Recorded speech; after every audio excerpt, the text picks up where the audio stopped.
Donc, Danny Gagnon. L'estomac, le chaos et l'esprit. Hey, je suis en bédaine. J'aurais peut-être pas. Je vais juste me cacher la tête, hein, comme ça. Hey, j'ai chaud, là. Attends un peu. Je vais aller mettre le climatiseur. Ah, me revoici. Non, j'ai ouvert des fenêtres, finalement. Alors, ces observations-là sont conséquentes. J'étais en train de voir des entités, des énergies reliées à un groupe spécifique qui était dans le trafic d'organes humains. Alors, il y a des chirurgiens sur Terre qui sont pris en otage dans leur esprit pour commettre des actes pour ces êtres-là. Donc, je vais vers les responsables quelque part et je sors une espèce de grand chapelet de toutes sortes de noms. Et assez costaud. Mais là, je suis dans une phase que je suis pas super bien. Puis il y a quelqu'un qui me dit, qui m'observe, qui me dit que il y a comme une espèce de brouillard gris qui t'entoure. Il y a quelque chose qui t'embrouille. Puis, ouais, tu sais. Fait que là, je focalise un peu sur ça, puis je le transforme. Tu sais, je me crée des petits soleils à partir de toutes ces choses-là qui m'entourent. Je crée des soleils. Puis soudainement, je me mets à avoir un paquet d'informations sur le chaos.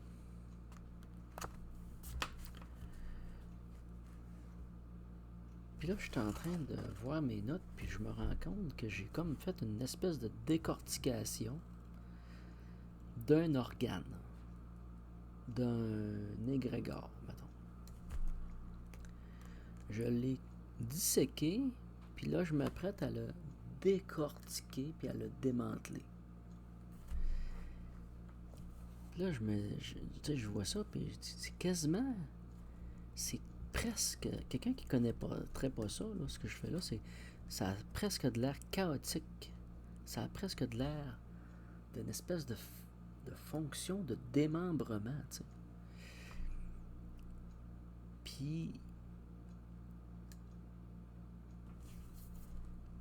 ça m'a ramené directement à la digestion et à l'estomac.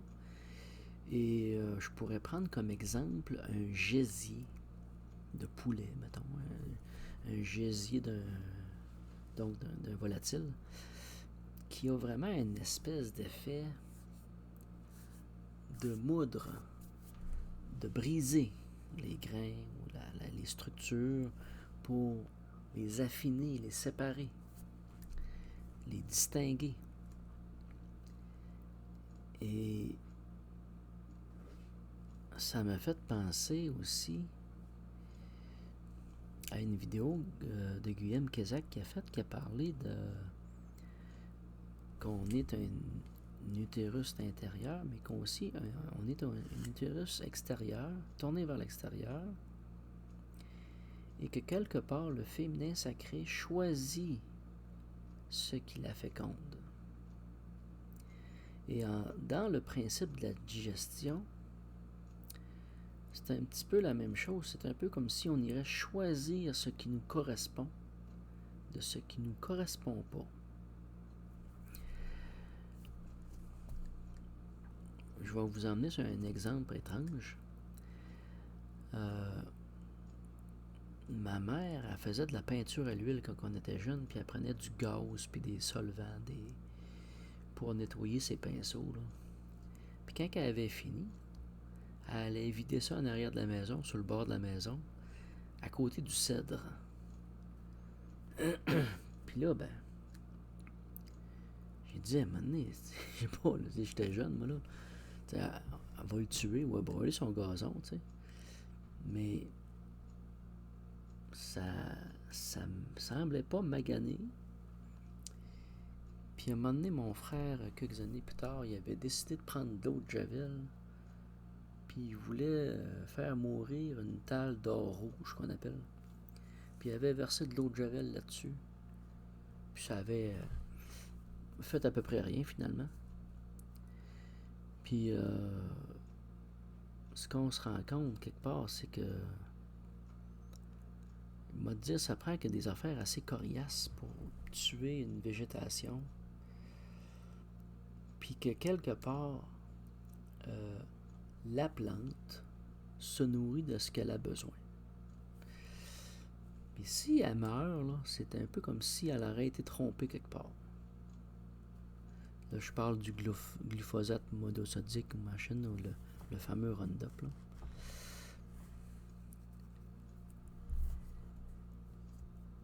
Donc, il y a des aspects à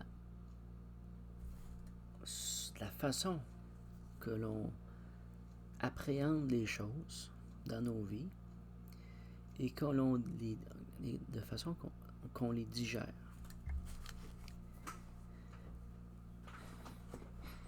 Et il y a de façon au niveau de l'esprit, pas juste au niveau physique, mais de l'esprit, des choses que l'on accepte comme des choses que l'on n'accepte pas, que l'on porte à sa bouche ou pas. Mais même encore là, quand on décide de les prendre, on va faire souvent des distinctions en prenant ce que l'on a besoin. C'est-à-dire que si moi je rentre dans une entreprise puis qu'on est plusieurs employés, on ne vient pas forcément pour le même but. Il y en a qui viennent pour le paye, il y en a qui viennent pour s'épanouir, puis il y en a d'autres qui viennent pour d'autres choses. Pour rencontrer des gens, pour parler, sortir de leur monotonie. Alors, il y a plusieurs aspects à être dans une dynamique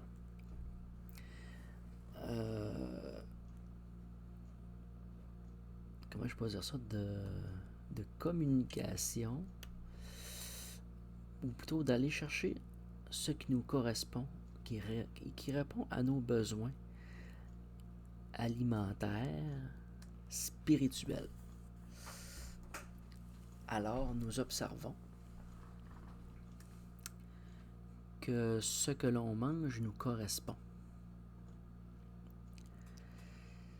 Ça nous ramène aussi un petit peu à la fameuse vidéo que j'ai faite sur la digestion tantôt. Puis, donc, il y a un processus au niveau intestinal qui est assez similaire à un chaos. Parce que là, on part de l'estomac, puis qu'on crée une séparation.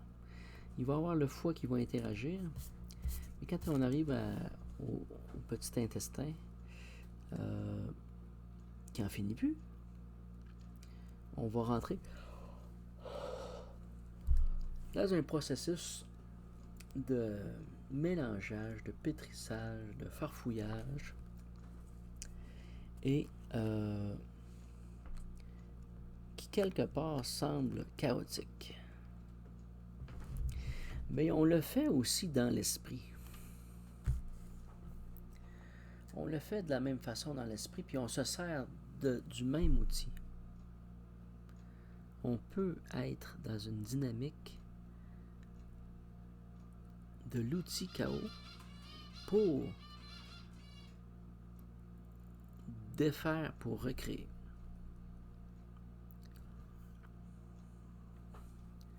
Transformer. Transmuter. Changer des éléments qui sont d'une nature à une autre nature. Donc, le chaos, quelque part, est comme partie intégrante de plusieurs aspects de notre vie. Mais il y a différentes facettes à ce chaos. Et ces différentes facettes vont être dans le résultat de l'exercice. Alors, il y a la finalité et ce qui va faire que la merde se rend à de la merde, parce que sinon, elle reste jamais jam-pack d'un coin quelque part et elle n'est pas capable de s'extérioriser. Mais il y a des gens qui font ça. Ils sont capables de retenir le marde sans le savoir trop, mais qui ont de la misère à chier, tu sais. Mais quelque part dans l'esprit, c'est pareil. C'est pareil. C'est assez étrange à dire. Mais quelqu'un qui a des problèmes de sel, de constipation, doit aller voir plus loin dans ces mécaniques de transformation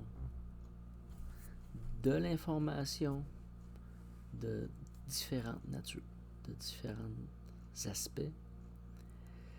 Qu'est-ce qui fait qu'ils prennent des informations, que ça rentre dans leur tête, que ça sorte tout croche? Qu'est-ce qui fait que il y a des affaires qui rentrent, qui sortent, puis que finalement on n'a pas besoin de s'essuyer parce que c'est comme la job est bien faite là. Tout est bien moulé, tout est bien glissant, toute la patente, c'est parfait là. Il y a comme un beau petit mucus sur la patente là. Donc, quelque part, il y a dans nos actions quotidiennes un résidu, une phrase à terminer, un petit mot à rajouter, un petit complément qui vient boucler la boucle, qui vient répondre à une question,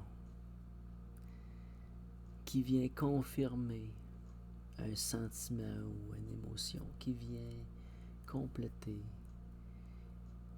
et qui amène quelque part peut-être de l'amour, du réconfort, de la chaleur. Parce que ça fait partie de la digestion, la chaleur. Il y a une espèce de forme de fermentation, de bouillonnement,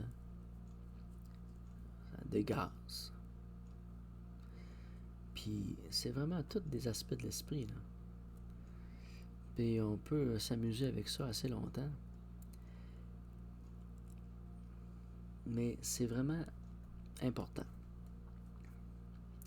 Les Égyptiens, ils étudiaient les selles et les urines.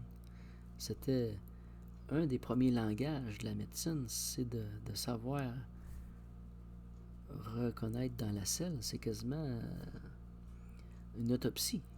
Faire une autopsie de ces selles nous renseigne sur notre façon de ce qu'on mange, de façon qu'on digère, mais ça nous renseigne aussi sur l'esprit de la personne, de ce qui l'habite, puis ainsi de suite. Parce qu'il y a des parasites intestinaux, mais il y a des parasites mentaux aussi, dans les principes de la digestion de l'esprit. Parce que notre esprit se nourrit, digère. Ça fait bizarre à dire, là, mais c'est ça. C'est l'esprit qui est dans une dynamique de consommation. Donc, présentement, j'ai goûté à des fruits, puis ça j'en ai déjà parlé. On prépare un plat, puis on le transmet. Cette vidéo-là est un plat que je vous partage. Vous allez entendre blablabla, nanana, et vous allez en faire ce que vous voulez. Vous allez garder ce qui vous fait du bien, ce qui vous correspond, puis ça va sortir à l'autre bout pour le reste. Donc, vous pourriez aussi bien dire asti c'était bon ou asti que c'est de la merde. Tu sais, il y a une nuance là. Donc, c'est ça. Il y a des gens qu'on entend se plaindre la journée longue. Mais c'est un peu comme s'ils n'arrêteraient pas de sortir de la marde de leur bouche. Puis ça, c'est tannant, ça pue. Ça pue, ça fait que c'est quelque part. Il y a un respect de l'observation, puis de ce qui va ressortir de ça. Comment est-ce qu'on va arriver puis dire hey, j'ai écouté quelque chose de bon, mon homme. Va voir ça, va goûter à ça. Puis comme tu peux caler quelqu'un, puis donner ben de la merde, puis bon, ça fait le tour pas mal du principe de l'estomac, du chaos de l'esprit, puis du processus de décortication. Je vous laisse là-dessus. Puis il me reste une vidéo à faire. Mais attachez votre truc avec de la broche parce que c'est un petit peu plus complexe. Puis j'irai pas super loin dans ça parce que c'est pour moi quasiment un secret. Pas de polichinelle là, mais je t'en parlerai tantôt sur la temporalité. Merci.